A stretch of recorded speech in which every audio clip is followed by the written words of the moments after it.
Sometimes a simple story can say more than a whole day at a retreat.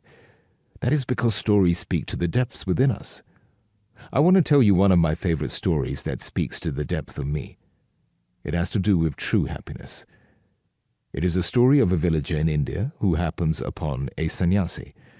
A sannyasi is a wandering mendicant who, having attained enlightenment, understands that the whole world is his home and the sky is his roof. He knows that God is his father and God will look after him. So he moves from place to place the way you and I move from one room of our home to another. "I cannot believe this," the villager exclaimed to the sannyasi when their paths crossed. The sannyasi responded, "What is it you cannot believe?"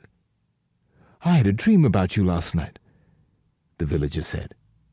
"I dreamed that the Lord Vishnu said to me, 'Tomorrow morning you will leave the village and you will run into a wandering sannyasi.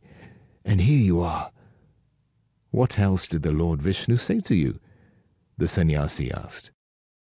"He said that you possess a precious stone, and that, should you give it to me, its value will make me the richest man in the world," the villager said. "So, do you have such a stone?"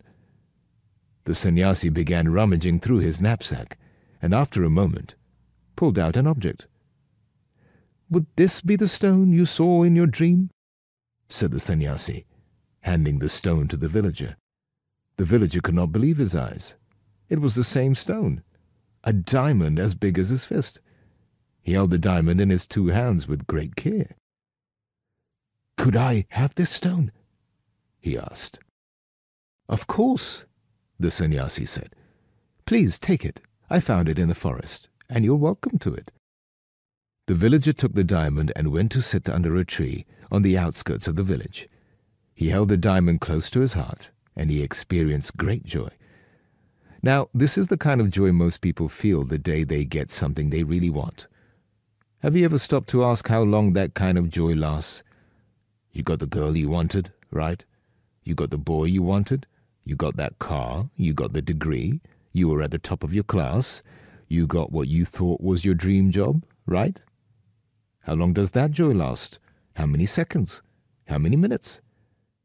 Eventually you grew tired of what you got, didn't you?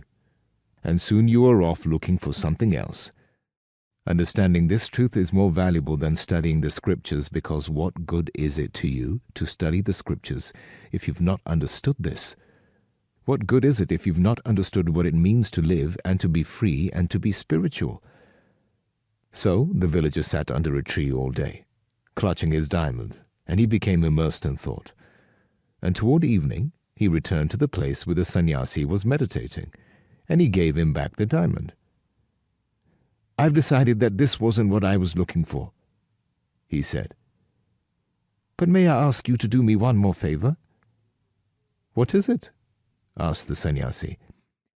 "Could you give me the inner richness that makes it possible for you to so easily give away this thing that would have made you the richest man in the world?"